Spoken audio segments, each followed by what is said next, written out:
మిత్రులారా, ఈ కనిపించే వృక్షాన్ని చూడండి. మీకు తెలిసే ఉంటుంది, గుర్తుపట్టే ఉంటారు. వేప చెట్టు అండి. వేప చెట్టు ప్రకృతి మనకు ఇచ్చిన గొప్ప ప్రసాదం, గొప్ప అపూర్వ వరం. ఎందుకంటే ఈ చెట్టు చేసే మేలు అంతా ఇంత కాదు. మన పూర్వీకులు వేప చెట్టు గురించి గొప్పగా చెప్తుంటారు. ఇది అపూర్వ సంజీవని, ఎంతో ఔషధ గుణం గలది. ఈ వేప చెట్టు కింద మరి ఎండలో ఉన్నప్పుడు మనం కూర్చుంటే ఎంత చల్లని హాయిగా గాలొస్తుంది. చక్కని పరిశుభ్రమైన మనకు ఆక్సిజన్ అందిస్తుంది. మనకు నిజంగా ఈ వేప చెట్టు మనకు గొప్ప వరప్రదాయని. ఇప్పుడు నేను వేప చెట్టు కింద కూర్చున్నాను.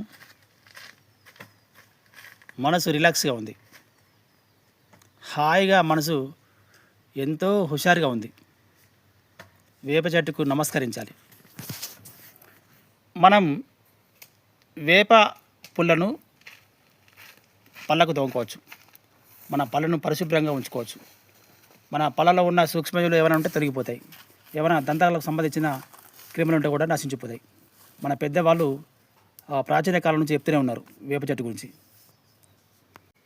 మిత్రులారా, నేను కూడా ప్రతిరోజు ఉదయం లేవగానే వాకింగ్ బయలుదేరేటప్పుడు వేప పుల్లతో పళ్ళు తోముకుంటాను. నాకు ప్రతిరోజు వేప పుల్ల తోముకోవడం అలవాటు. నేను నా చిన్నతనం నుంచి ఎక్కువగా వేప పుల్ల ఉపయోగిస్తున్నాను. పేస్ట్ వాడడం తక్కువ, వేప పుల్ల వాడడం ఎక్కువైపోయింది నాకు. ఈ విధంగా నాకు వేప చెట్టు మీద నాకు మంచి అభిప్రాయం ఏర్పడింది.